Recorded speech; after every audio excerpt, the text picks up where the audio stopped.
Hello,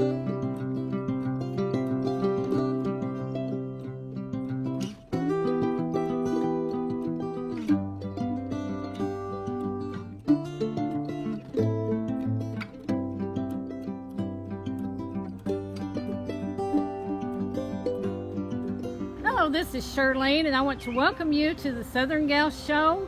Today we're doing a travel kind of show. I do business, travel, and fun. This is kind of fun and travel. Verna's a really good friend of mine, but she's also a co-host for many of my travel shows and will be. And so we have several neat travel places we want to take you. But today we're at old McKendree Chapel in Jackson, Missouri. And I'm going to let Verna talk just a little bit about it, and then we're going to walk in and show you some of the scenery as we walk in and tell you a little bit about it, and then we'll get up to the actual chapel itself. To the Southern Gal. Thank you, Shirlene. Glad to be here. Everyone, welcome to Old McKendree Chapel. Old McKendree Chapel, as Shirlene said, is located in Jackson, Missouri. And I'm going to step aside and let Shirlene get some beautiful footage of the church, and I'll continue to inform you of some of the church's hot spots. History and hot spots. Yes. Thank you, Verna. All right, this scenery out here is just beautiful. We had scenery when we drove in. You can see the road behind us. The road goes way kind of quarter of a mile out maybe or more. And all the way in, you just have this beautiful scenery. I'll show you some of the trees. They overlay the road, kind of overhang on the left side and some on the right. You can see here. It's just absolutely a beautiful place. And this is where people came to have camp meetings and church service. They didn't really have regular church services. They had camp meetings, and they would have circuit riding preachers that drove around. And just, it was an amazing place. So Verna, you want to talk a little bit about the history? Yes. So Old McKendree Chapel is a log cabin style chapel. The chapel was built in 1819, and it's known as the oldest Protestant church standing west of the Mississippi River. The church was organized in July 1809. And once we get closer to the chapel, Shirlene will show you footage of the actual log cabin. It's very, very pretty, very neat chapel. Yeah, it's a beautiful place. They have weddings and things out here too, don't they, Verna? Didn't you get married here? Yes, I got married here August the 1st, 2017. And my niece got married here, so they still have people do book events and weddings. It's such a beautiful place, and you'll see that as we even get closer for weddings and events like that. You can kind of see now we're getting closer to the chapel itself.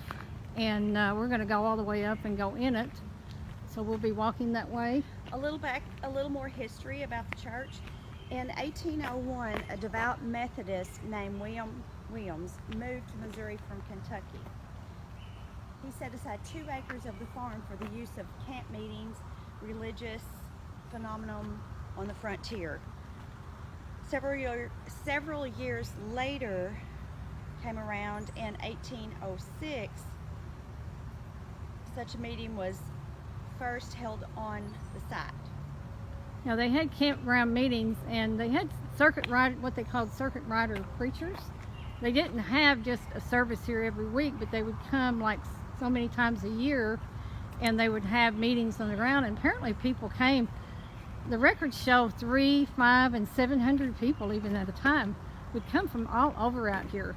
And the reason they would do that, you think about it, back in those days, I mean, we're talking 200 years ago, they didn't have TV and entertainment the way we do. They had camp meetings and things like that, which would be a form of a social gathering, and they would eat on the grounds, and they had services on the ground, and they lasted all day many times. And so that was 3 or 4 or 5 times a year. These circuit rider preachers would go around to places like this and to small farming communities and have these services. Let's walk on up to the entrance, Verna, and see. We're going to walk through here, and there's a couple of stones here with information on them. Let's just look at those and see what they say. Here it says, "Welcome to Old McKendree Chapel, dedicated to the glory of God." This was a Methodist church, Methodist settlement, and the services were by Methodist preachers, obviously. There's still a lot of beautiful scenery out here. It's a beautiful place. Beautiful place. If you're ever in Missouri near Jackson, you need to look this place up because it's pretty interesting. Let's look at this shrine here. Bernie, you want to read the shrine information there and see what it says? Yes, McKendree Chapel, a National Methodist shrine. It was built in 1819 to the glory of God, the oldest Protestant church and the first Methodist church building still standing west of the Mississippi River. Preserved to this day and for the prosperity through the foresight of dedicated Methodists and friends. Acknowledgement is hereby made of honors toward the cost of rehabilitation, acquisitions of additional grounds, and construction of curators' home as follows. And then there's a whole list of everyone who contributed to making these grounds happen. Yeah, a lot of this grounds on the history that I read was the church at one time. Again, they had the circuit preachers that came around, circuit rider preachers, but the church at one time fell into disarray, and it was at the time it was built, it was considered one of the most beautiful buildings in the whole area, southeast Missouri, because it was so well done and so well built. It had the wooden floors, it didn't have dirt floors, it had really nice windows. It was and of course on beautiful grounds. So it was a beautiful place to have that kind of service. But then at one time it fell into disarray, and let's get up here and see more of a picture of the chapel too. But it fell into disarray, and the people on the monument listed there are some of the people that helped restore it, and they restored it to a really, really nice level. At one time it was so broken down, it had animals living in it and it was dirty, but they cleaned everything up. You can see the picture of it. It's just a beautiful, beautiful place. Visitors will see the original 1819 structure, which sits on a 3-acre site, and across the road is the cemetery with all original stones restored within the last 15 years. And it's really a beautiful cemetery as well. There's some buildings that are on the grounds, and you can see the shot down here. The grounds are just, to bring a group out here and have a picnic or a reunion, you have to book it with them, obviously, so people don't have overlapping events. So but it's a beautiful place. Events, Charlene, there's always a special event here. The fourth Sunday in September is the annual meeting of the Board of Trustees of McKendree Chapel. There's an outdoor preaching and a celebration at 2 p.m. That's awesome. So that's something I'd like to attend. I've been out here with weddings and things of that sort, but I'd like to attend one of those. There's the front of the church. I don't know if we can get a better shot here. There's a pretty good shot of it. And we're going to walk up and actually go inside the church. The church, when it was rebuilt, they rebuilt it to its former glory. They kept, a lot of the details, even the fireplace that they rebuilt. They used the same stones and rebuilt it. They put in really nice sash windows, and they just really made it awesome. It has nice plank floors and a shingled roof. Okay, we're going to go in here. It's a beautiful place. So we've made it to the inside of the chapel, and behind me is the fireplace, and as you can see, it has been built pretty close to the original fireplace. The windows, they have the sash windows, the plank boarding, and the wood plank floors. The chapel is in excellent condition. It is amazing. Just the natural beauty of the entire estate is so pretty. The chapel is actually a National Methodist shrine, and it has been on National Registry of Historic Places to visit since 1984. So it is amazing to come here, to look at the grounds, to sit in the chapel. It's pretty warm in here today, time of the year, so I wouldn't come and sit inside for a long time on warm days. It's very warm, very hot.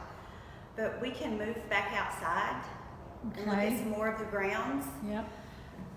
Yeah, you can see why people like to have weddings and events here, because it's the history is just, you can almost feel it. It's so rich.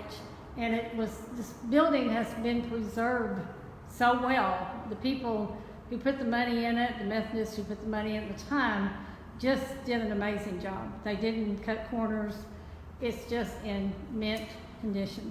And you can come here and see it any time of the year. It's open to the public, and if you want to have events, you do have to book those. They have a site online on McKendree Chapel. You can go there and book events. And I do want to bring to the attention to the viewers also, Charlene, that there is a registry in the back of the chapel. If you come by, sign that so they can see who has been by, how many people, where you're from, and you can look through the registry to see where other people are coming from yourself. It's pretty cool, and it's a good way to keep track of people coming and going. Very good. Okay. Let's walk back out and look at the shots from inside to outside as we go. There's a little light coming through there, but we're going to go back outside and these trees are absolutely beautiful. You just have to be here to really get the gist of it, I think, but we'll try to get it on camera. There's some nice fencing over here, and I'll show you. I'm going to walk over to that sign in a minute, but here's a shot of the side of the building, the other side. I showed the previous side. Iris is planted along the railing, which is pretty neat. And this sign up here, let's get a shot of that and talk about it just a little bit. Just a sign. This is a picture of preacher William McKendree, who visited the William class, and preacher William McKendree was in the Williams class in 1818, the year before the chapel was constructed. McKendree later became the first native-born bishop of the Methodist Church. He preached in the service of the church continuously from his conversion in 1787 until his death in 1835. In the territories he covered over his career encompassed nearly the entire United States. He was known as the father of Western Methodism. McKendree Chapel is the oldest surviving Protestant church west of the Mississippi River. Pioneer families of ardent Methodists built the church, having formed a small congregation or class here by 1809. From that time, the 2-acre site, which again was donated by the Williams family, hosted many camp meeting revivals. With its fine grove of oak, maple, and poplar trees on a high point of ground near spring, the site was perfectly suited for that purpose. The chapel itself, constructed by the class members, some of whom were carpenters, had good plank floors, windows, and sashes, a shingle roof, unlike most of the primitive log structures of the day. Today, the superstructure of huge hand-hewed poplar logs is still intact and sturdy, just as it has been since 1819. Okay, let's walk over this way. It's kind of starting to rain. We're going to get out of the rain a little bit.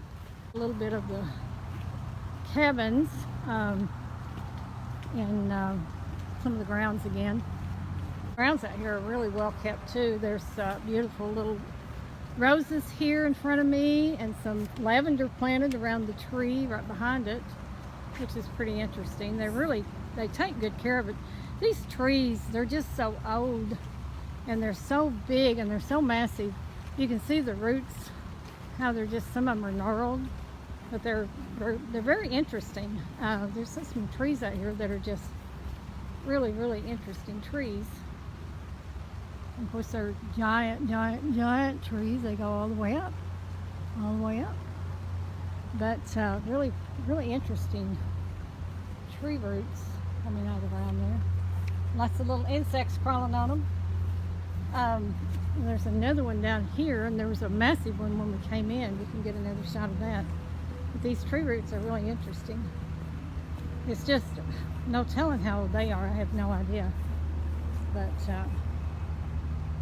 just no telling, but that's very, very interesting trees. These trees have lived through all the history that went on here the last however many years they've been here. Here's the men and women's restroom, place where when they have events, you have a place to have restrooms, which is nice, obviously. And then this pavilion is just a little place to sit.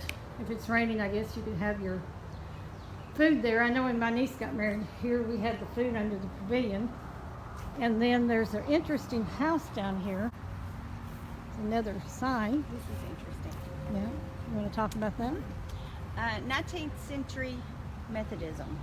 In Baltimore, Maryland, on Christmas Eve, 1784, followers of John Wesley formed the Methodist Church. Church leaders soon began ordaining scores of enthusiastic new circuit riding preachers who followed the westward migration of American settlers across the interior of the continent.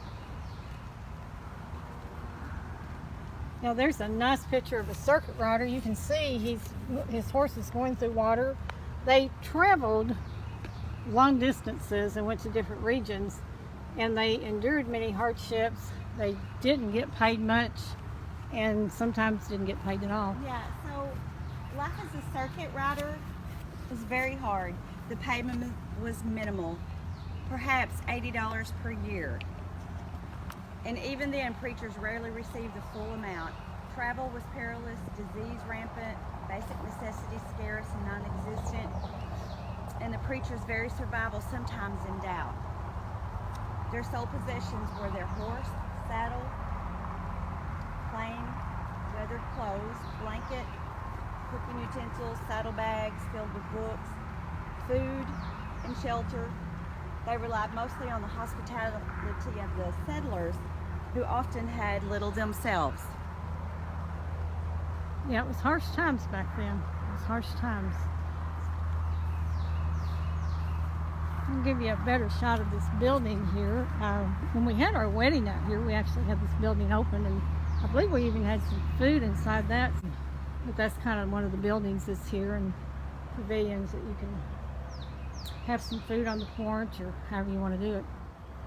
I see a big, great big honeysuckle bush back here in the, I don't know if you can see it, it's way off in the distance. Creek. See if I can get a better shot of the creek. Pretty cool. And birds are singing out here, and it's just very peaceful. Yeah, here's the inside of that building. It's like a cabin, settler's cabin.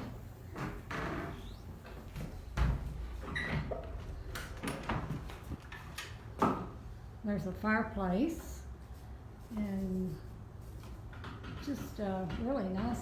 This would have been a nice cabin for back in the day, well built. Really interesting. I've been watching how they build log cabins and remodel them on YouTube, and it's really interesting how they put these logs together and sealed them off. They used, you see the gray filler, they filled them in, and they were so thick, the logs were so thick, it would have been perfect to keep out the cold and the hot air, especially the cold air, because it's just so well sealed with these really thick logs. This is where William Williams resided. Okay, very cool. Here's a long shot of the chapel, kind of a view from a distance to show you how it just stands in all of its glory. Later years of settlement, Methodist families formed small devotional groups called classes, meeting weekly, outdoors, or in private homes, usually 1 or 2 room log cabins. Periodically, the circuit riders would visit to preach, provide direction and oversight. In their absence, a class leader, elected from the membership, would conduct a worship service, foster the bonds of Christian fellowship, and otherwise minister to the needs of the class. By 1809, families, including the households of William Williams, John Randall, Simon and Isaiah Poe, and others, formed a class at the Williams Farm, soon to be the site of McKendree Chapel here. For more than 30 years, Methodists held camp meetings on these grounds, and when the chapel was dedicated in 1819, it became the principal site of the Methodism in the region. as William C. Rainey, who in 1851 would become the first judge of the Court of Common Pleas in Cape Girardeau, later recalled. I attended camp meeting at McKendree between 1835 and 1840. McKendree Chapel was a place of great resort during camp meeting time. The whole country attended camp meeting there, and the young people would go there for a frolic. The Methodists would go there and camp in tents and stay on the grounds during the whole meeting. Some built little huts. Sometimes 500 or 600 people were there. The camp meeting would last for a week. Camp meetings at McKendree and elsewhere saw preachers and pilgrims worshiping together with prayer, Bible reading, singing beloved gospel hymns, and taking part in baptisms and communion. And of course, there were the sermons, preaching from temporary platforms or tree stumps. Circuit riders exhorted their flocks, and many souls were led. So we've pretty much covered Old McKendree today. We hope you've enjoyed this show. We've enjoyed filming it.